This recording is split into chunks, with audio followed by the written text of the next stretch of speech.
We've heard from farmers, we've heard from the tech developers. We're now going to speak to leaders in the industry from Agri-EPI that are the bridge between those two groups of people that are hopefully bringing farmers and innovators, developers together so that we can actually make this stuff happen in real life. So we're going to look at basically turning ideas into reality. Where will the funding and business support services come from? How do we make sure that technologies make it beyond the dream stage and are brought to life? I'm joined on stage by three leaders from Agri-EPI. We've got Trish Toop, who is Chief Technology Officer. Welcome, Trish. Hi. Head of Robotics, Eliot Dixon. Hello. Hi, Eliot. And Dave Ross, who you heard from earlier, who's Chief Executive. And also from Innovate UK, Calum Murray. Obviously, you welcome, Calum. Thank you.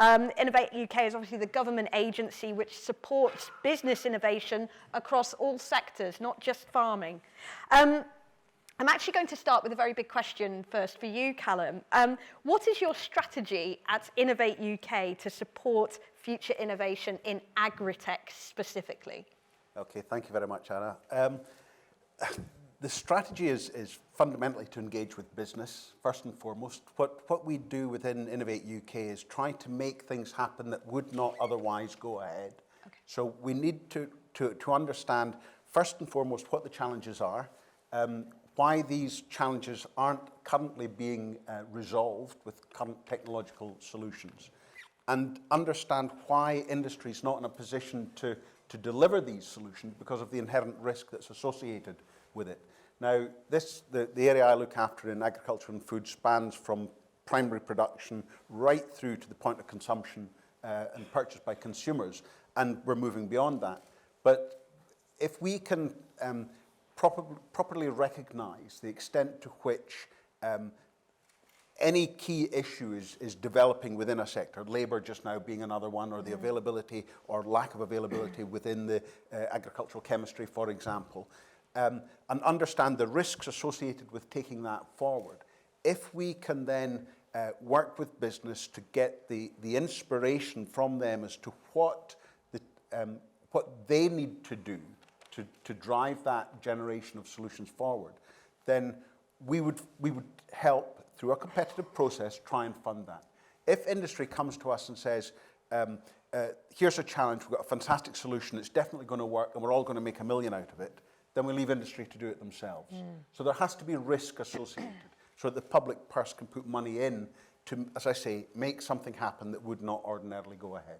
So in agriculture specifically, you've mentioned labour shortages there. Can you give us any other examples of where that risk is associated with issues within agriculture? Well, crikey, where do we start? I mentioned the chemical availability. We start to think about just the fundamentals of the extreme weather patterns, the resilience, the business dynamic, the cost of production, the margins that are left.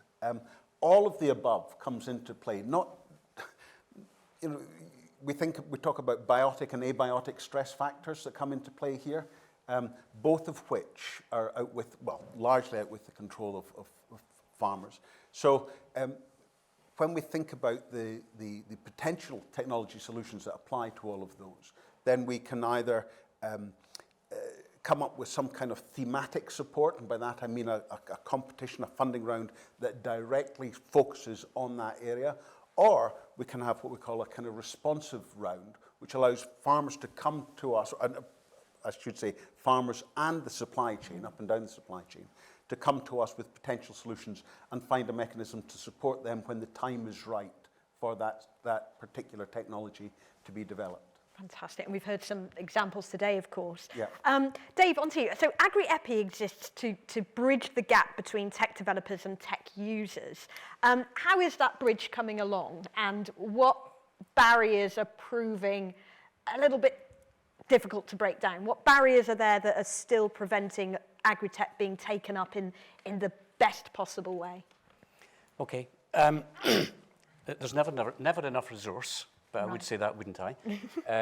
Just a little bit of background on Agri-EPI and how we do it, perhaps to set the context of this. So we effectively exist as a kind of glue that harvests the best ideas as far as possible from the farming community, the technology supply sector, and the academic sector, and try and bridge those gaps together to try and create the best teams to deliver a solution.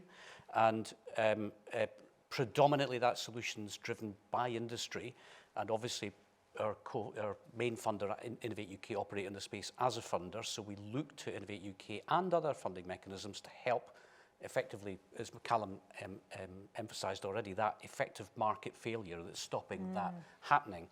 Now, we've been quite successful in a number of areas, but you know, the world has changed, certainly in the last 12 months, as I said earlier at coffee time, more than I can remember.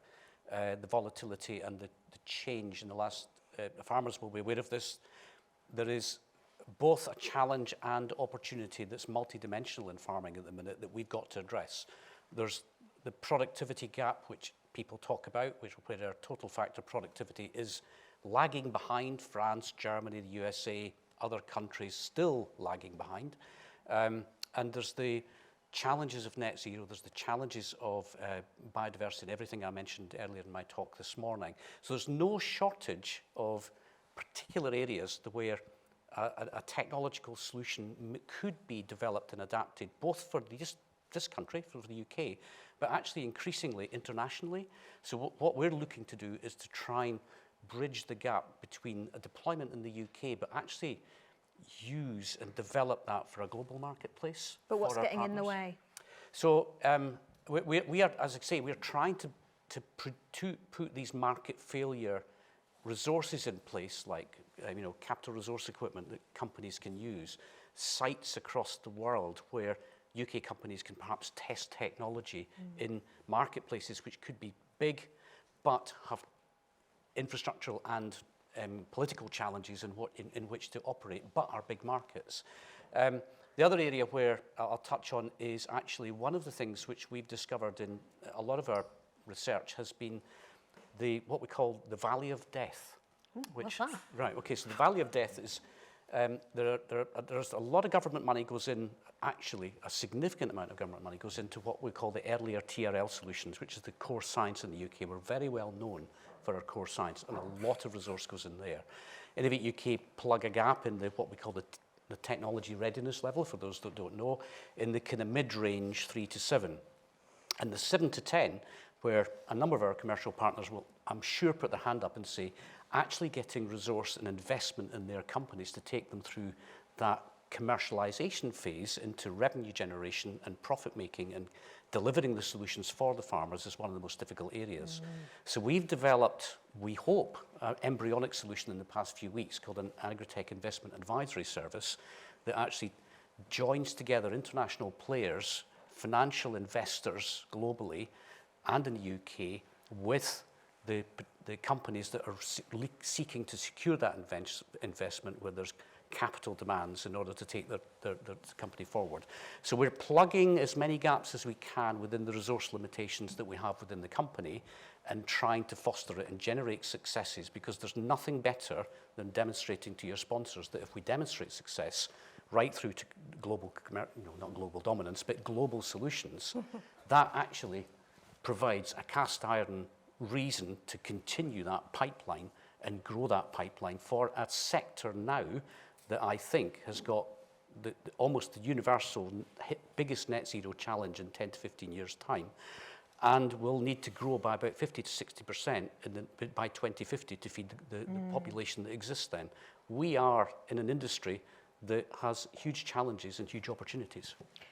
And those are big reasons to get involved. And when you're talking about international investors, those might be companies that don't have anything to do with farming, don't know anything about farming, and traditionally at least, primary production has notoriously contributed a tiny amount to GDP. I think it was like 0.5% last time I looked. How do you find that there is a challenge getting international investors psyched up about farming, or do they think that it's a tiny industry? Like, what do you do to inspire their interest in getting involved? The farming angle is you know, agricultural output in the UK is maybe 0.5 to 1% of what GDP, but the whole food and drink sector is a significant component of UK GDP. I think 7 or 8%, maybe rising. But the challenge overseas, obviously, is there are territories where that fraction of GDP is much, much higher. And their challenges are enormous. China, for example. China has an enormous problem going forward in terms of sustaining a growing population that's looking for higher value-added products, and is taking demand internationally, but also growing its own indigenous agricultural production at a significant rate. As far as the UK is concerned, the one thing we're actually known at and good at is innovation. So we have really good ideas and really good companies, some of whom are represented here today, that we can foster and potentially grow into much larger businesses based in the UK, but deliver products and services globally. And that seems to be the universal narrative when I travel, and I have in the past travelled around the globe. That's the narrative that comes back. They're looking to the UK companies, predominantly Europe, but again, UK is seen as a standout. Our science base is one of the catalysts for that, because it's seen and it has a reputation. But what we're trying to do is to plug that gap, turn that wonderful knowledge into commercial revenue generating opportunities. And that, in that valley of death space, and really taking that on. Yes, really interesting. We talked a lot today about diversity of farming practices, and this industry that we're all love being a part of, probably a huge part of that is the diversity in agriculture. Trish, you must see a wide range of tech development in your role. If you had to make the difficult choice, would you say, from what you've seen, this is the area of agricultural tech development that we can't afford to ignore? This has got to be a priority, this particular part, because we're looking at a massive industry, and there's only so much money. We can't do everything, can we? Yeah, and it's going back to the sustainability thing. There isn't going to be one silver bullet that solves the problem of agri-tech. Basically, it's a pie, and there's got to be lots of little slices that we move forward to develop. So I quite get often asked is it robotics? Do we just put all of our money in robotics? And all the robotics companies in the room will go, yeah, of course we do. But actually, that's part of it. And yes, we've got labour shortages. But actually, I don't actually think there is just one area. I think we need to make sure that we develop all of these aspects, because there are so many different problems in the really complicated, complex system that is our farming infrastructure. So I'm really sorry, I can't give you that sort of, let's just put all of our money in this one pot.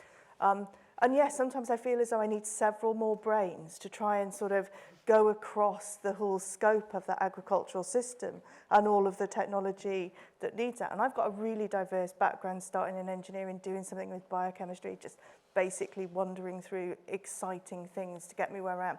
So I understand the interdisciplinary nature of the systems we're looking at, but we need lots of different solutions.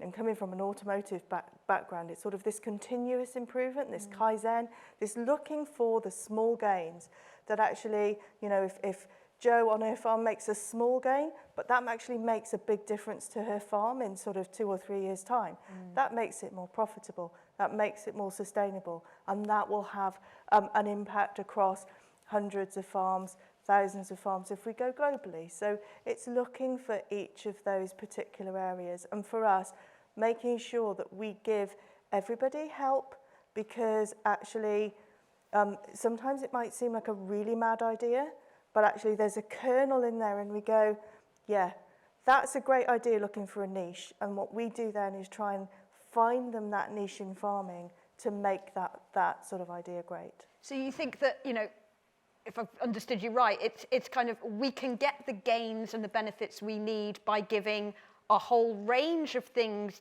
10p each, rather than giving one thing £10. It's hard. We've got to focus. You don't agree with that? Well, kind of. So I don't know, going back to sort of, there's something we call the Pareto principle. So you can get sort of, you'll look at a system, and 80% of your problems will be looking at the 20%, you can make a gain. You can do something on the 20% and you'll get an 80% gain. So we've got to keep looking, but there isn't going to be one solution that's everything, but we've got to keep looking at the solutions that will be. So Calum is not going to put 10 pence in everything. So that's why they have focused calls. So there's a call coming out in January on robotics and automation, because actually that is a key component. But we've had calls on sort of sustainable farming and things like that. So we've got to focus in areas, but not then limit the technology that addresses that. So it's not so much a technology solution, it's an area solution. So we need this challenge answered, bring us the technology that does that, but we don't then try and limit the technology that comes into that. Calum, do you want to pick up on that thought? Yeah, I think, resources are finite, as we all know, and heaven knows what kind of decisions are going to be made in the next wee while about the economy.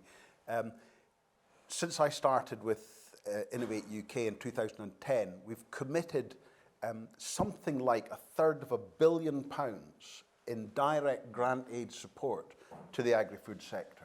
It's a huge amount of money, but in the context of what this industry delivers for the economy, which is about 126 billion annually across the whole thing, it's a drop in the ocean.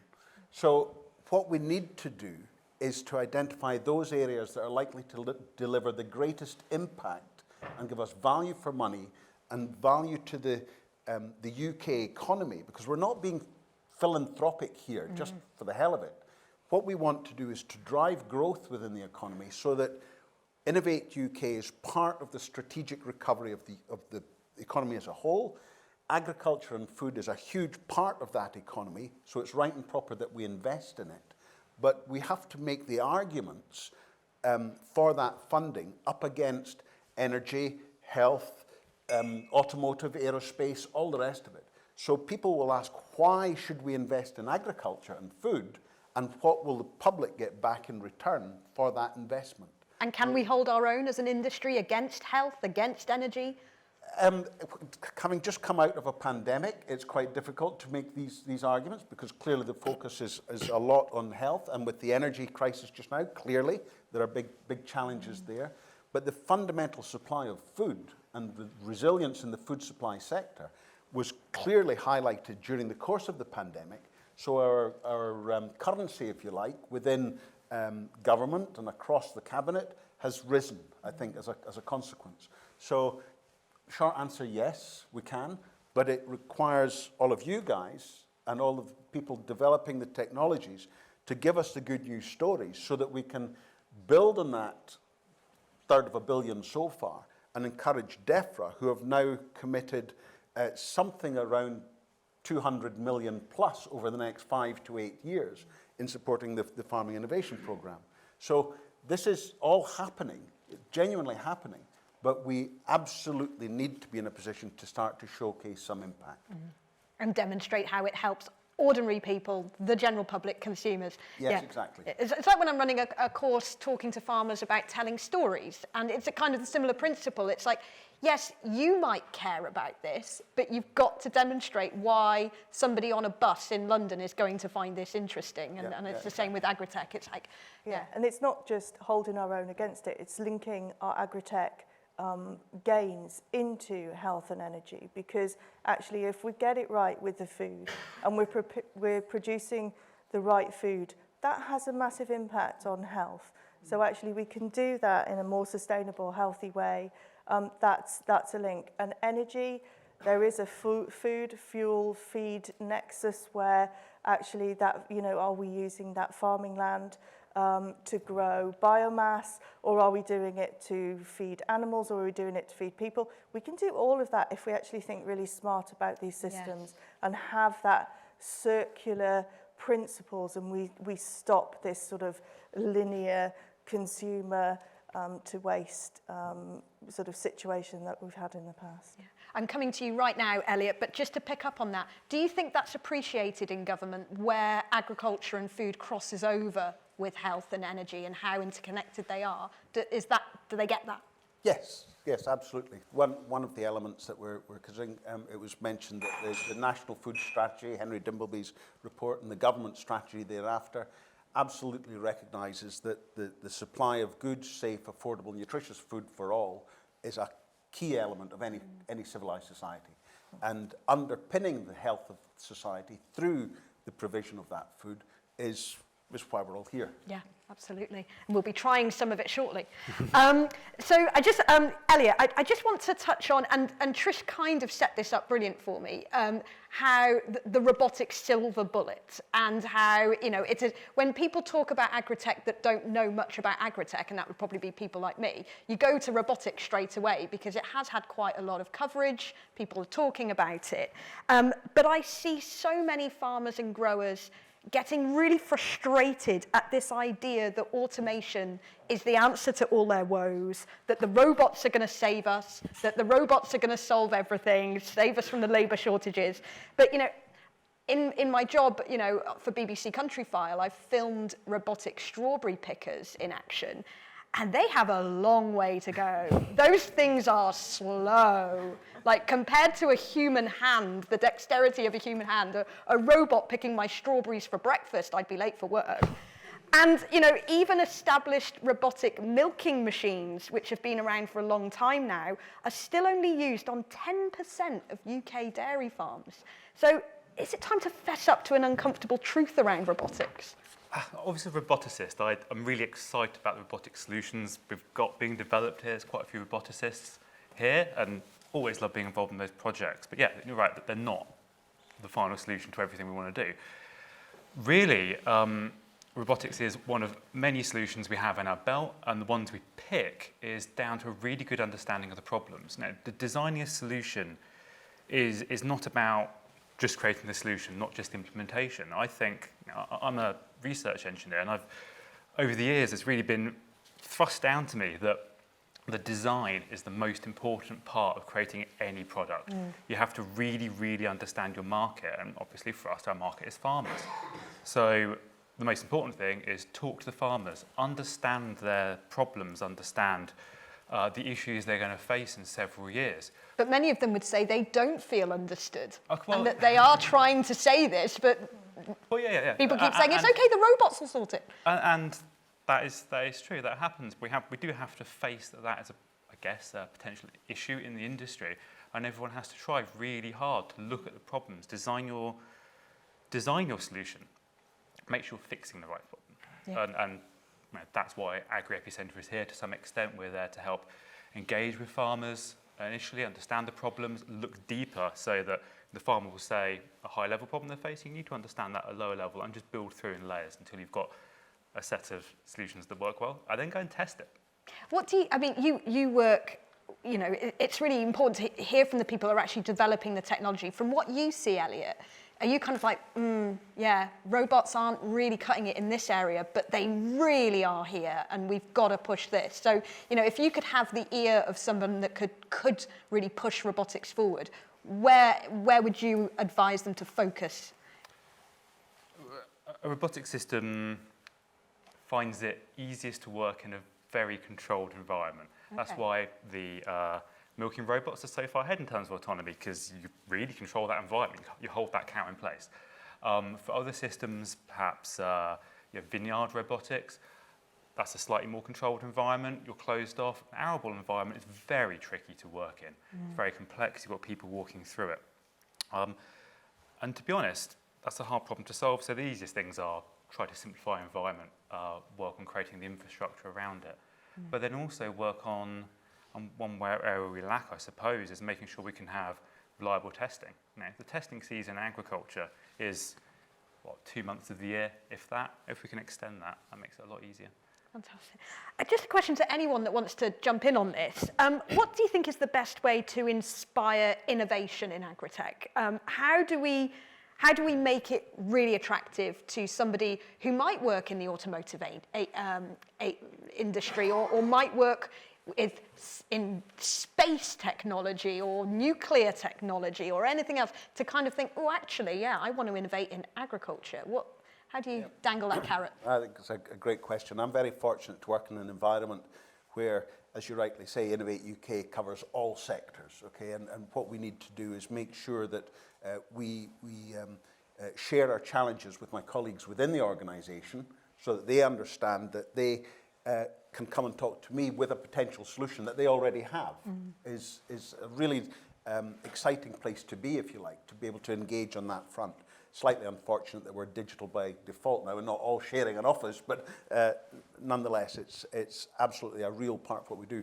But another element of what we do is try and reach out and support initiatives. There's a fairly local initiative that was run here with Agri-Tech called Ag 101, where we started to reach out to all those tech developers within Cambridge who were not involved or who are not involved in agriculture, explain to them what's going on and the challenges that we have within agriculture, and invite them to come and engage with us and offer potential solutions or share their technologies. And they will come from, as I say, whether it's the health or digital environment that exists around Cambridge, for example.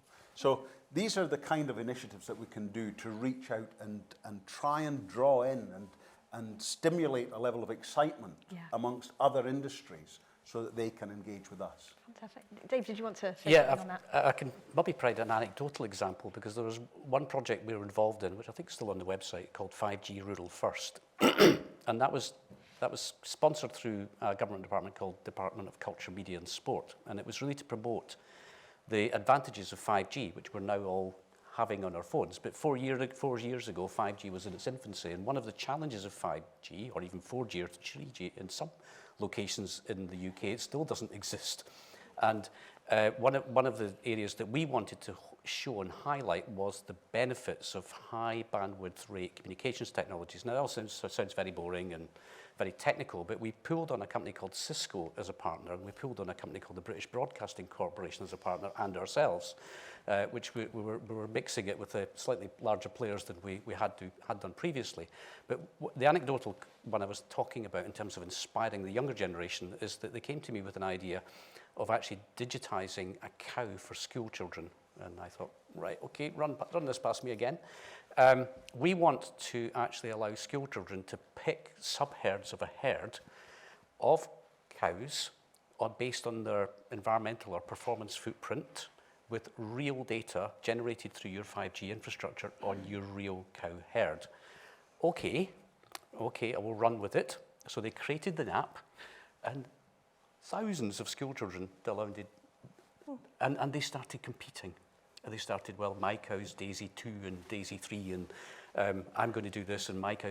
Rather than talk about some Fortnite game that's in the, they were actually working with real data and real animals, and that engaged the primary school children into agriculture. And it was a bit like Top Trumps, if you remember Top Trumps. They were getting the best cows, and they were arguing in the school playground and all this kind of thing. And for me, that's no different to the NFU conference. That was, for me, that was a complete learning curve in how you engage and how a big corporate company that we work with, and one of the other partners in that project, just to name drop, was the Williams Formula One racing team, which again was a huge learning curve for us because we were working with all these different players. So we've learned from that experience, and we actually reach out to out-of-sector players where there is a technology, perhaps in circular economy, where there's a biological technology that sits in the life sciences that we can extract. That's where we look further than the agri-tech community. Basically, but the agri-tech community are the people who deliver the means to the market. We're looking for support players who can come in and actually perhaps deliver the market to them, or provide that technical expertise to help them on their way to the market. That's amazing. What a fantastic anecdote. And I'm going to go to the floor very shortly. You've mentioned environmental sustainability. I have to pick this up because the panel unanimously agreed earlier that environmental sustainability isn't possible without profitability. I just want to flip that thought. How many companies truly believe profitability should no longer be possible without environmental sustainability? Because at the top of the chain, it's got to work the other way as a belief, hasn't it? And are you finding that? I think, to be honest, they cannot exist as separate entities. So, sustainability monitoring and modelling is one of my backgrounds, and I did that alongside the economics, because actually we could make the most sustainable system in the world. And if that wasn't economically viable, it was absolutely pointless, because actually you have to have that link in. And what we also forget is the social sustainability around this. And our farmers have talked a lot about this today. It's not just the technology, it's not just the farm, it's the people that make that happen. We have a real dearth in agriculture on those people. We are really people poor. We're losing young people. We're struggling to bring them in. You know, everybody's trying to do more with less. And mental health crisis as well within this agriculture. is it. So actually, when we're looking at these technological solutions and we're developing these technologies, these are very much at the forefront of what we're looking at. We've just brought in a new commercial offering within Agri-EPI Centre, which is looking at the life cycle assessment of our technology and the systems, looking at those three sort of pillars and platforms. And we've got a really big uptake already. Lots of companies are having that written into bids they're putting in with us. We're doing commercial work on that because people are actually seeing that as a real win and a benefit, because it's not good enough to just say, oh, do you know what, this is more sustainable. People go, prove it. So where are your figures? Where are your numbers? What's that? And we have been working with all of those sorts of things with the Global Food Network. Eliot's been very involved in that, haven't you? You're sort of bringing that through. So we know that we need to sort of really ensure that what we're assisting in the development does actually meet our needs, and not just on a technological point, because that would be so much easier. You know, if we just ignored all of that other stuff. But actually, I feel really passionate about that, and I don't even have to beat it into my team. They are all really passionate about it too. So as a company, we are really sort of moving that triple bottom line forward. Calum, you nodding along. No, I agree. Despite me starting my professional career at in Bury St Edmunds with ADAS and covering the brick, I was never allowed south of the A45 as it was then, and onto the heavy land. I was on the blowing sand. I then moved ultimately into 15 years in agricultural business banking. And you kind of find that profitability is a byproduct of service, okay? And if this industry is not servicing society in the way that it wants to be serviced, with the provision of environmental services or safe, nutritious food or whatever it happens to be, then we will not have a viable market to pursue, and we won't be supported to continue in that endeavour. So fundamentally getting the service offering from agriculture and the food industry correct is what will drive things, and that will include increasingly these days the sustainability angle. But economic sustainability is absolutely key. The point that was made earlier with Sophie talking, every single business has to grow to survive. And that doesn't necessarily mean get bigger, but they need to own a higher proportion of their business this year than they did last year. So in that sense, doing what is necessary to do that, exploiting all assets that you happen to have at your disposal, whether you're a tenant or an owner-occupier, that's all key to the delivery of the service offering. Fantastic. Thank you very much, Calum. I saw you had a question there, sir. And Patricia. Yes, it's going back to the youngsters. You discussed digital cows. The other thoughts are, we've all heard of fantasy football. But then you could have fantasy farming and build a league of fantasy farms and create interest that way. Yeah, absolutely. I'm permitted one more anecdote, I hope. So an older gentleman who's a bit of an inspiration came into my office this is pre-Agri-EPI, about 10, 15 years ago, and said we should design a virtual farm that people can engage with and farm themselves in a virtual world, he said. And I shooed him out the room and said, look, I'm dealing with real stuff here. Just go away. Then about 3 years later, Farmville was sold to either Microsoft or Google for 200 million. Just after that.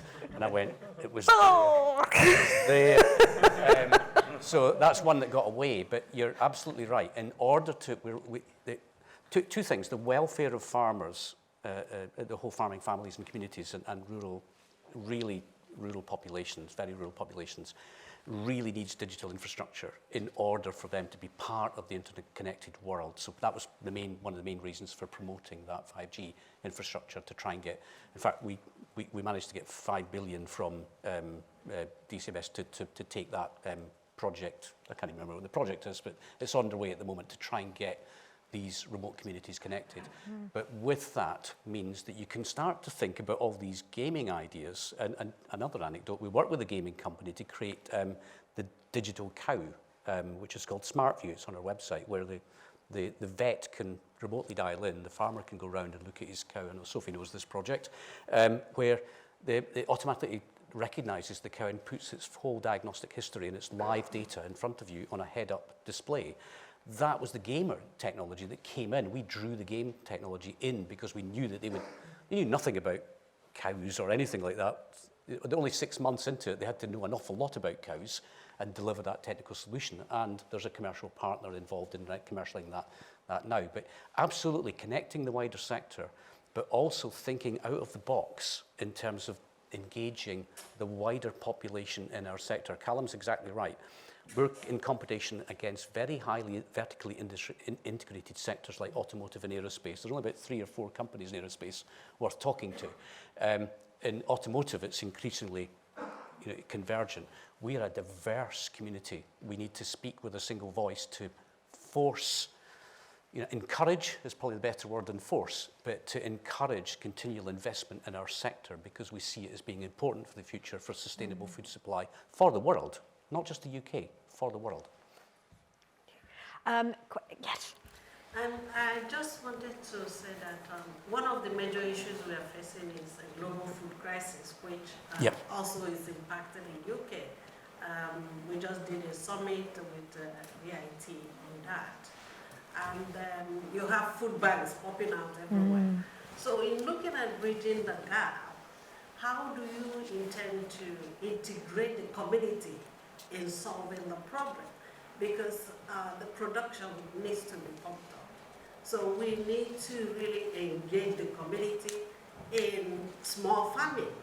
So what I'm asking both the Agri-EPI and Innovate UK is not just looking at the conventional ways of farming, but looking at exploring other innovative ways of farming, which does not include technology, and engaging the wider community in resolving the problem, because it's a major crisis we have at hand.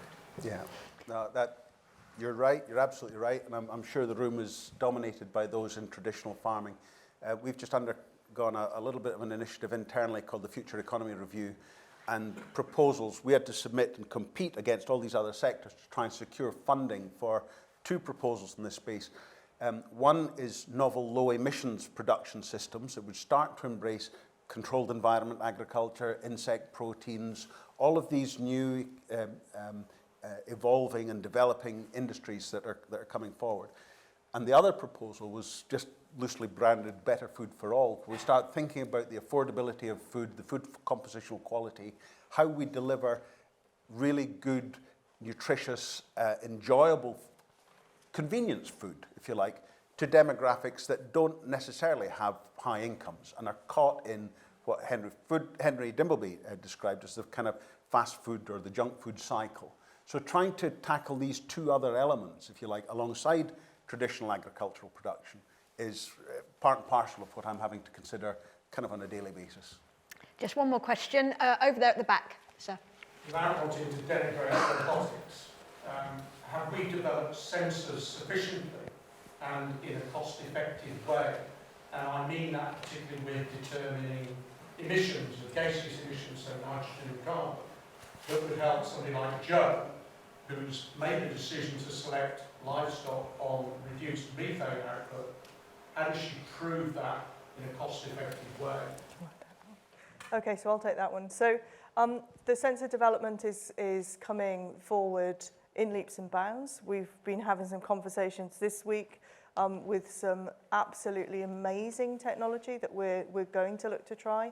So actually there's always a lag because you identify a problem and then people scrabble to find the solution for it.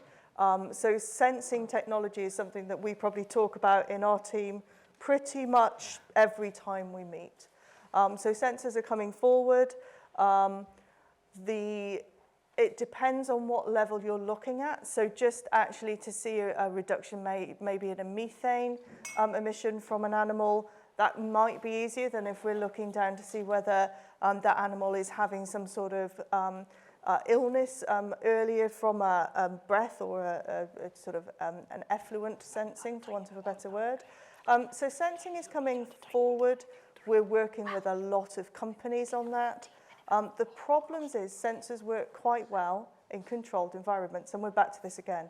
But as soon as you put that in a farm environment where you may not necessarily have a closed system and you've got airflow, you've got animal movement, you've got other conflicting gases that can mask that sensing, it all becomes really complicated. So it's not moving through as fast as we'd like, but we have our controlled and semi-controlled test environments. So we have a dairy development centre down in the southwest where that's bristling with sensors, but that's also a commercial dairy. So actually we've got animal movement, we've got all of the effluent problems that come with housing and grazing lots of animals in different environments. And also the farms that we have within our network across the UK with their real commercial imperatives and commercial issues, we're trying sensors on there. So,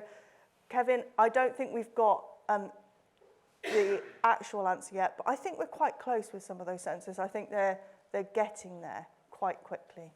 Quicker than I thought in some areas, actually. Thank you very much, Trish. Thank you for the question. I'm going to have to wrap up, but I'm sure many of you are fizzing with questions and ideas and thoughts. We will be having lunch in a moment, so you'll be able to continue the conversation. I'm sure you'll be happy for people to come up and ask any other follow-up questions. I would just want to say a huge thank you to our panel, and just to sort of wrap up, for me, you know, the knowledge in this room is unbelievable. And I started covering agri-tech as a story when I was working on Farming Today on Radio 4 back in about 2013. And I can honestly say, as a journalist covering these kind of issues, very much then it was about, we have developed this cool thing, and if only the farmers would embrace it, it would make their lives so much better. And it was very much this sort of top-down idea. But the language that I'm hearing today is so different. It's all about bottom-up now. It's all about speaking in a language that farmers can engage with and can understand. It's about finding ways to actually measure the impact on farm, on the ground, of what's being developed. And just generally an idea that, a language that is very inclusive of all sections, whether you're developing the tech, whether you're farming the cows, or whether you're actually finding the routes to market and bridging the gap. So, I mean, just from a non-specialist looking in, I can see how far this sector has come since I started covering it back in 2013. So I just want to say a huge thank you I have found it absolutely fascinating. I hope all of you have too. Just to say a huge thank you to the panel here, to Dave, to Calum, to Trish, and to Eliot over there. Just show your appreciation for our panel. Thank you.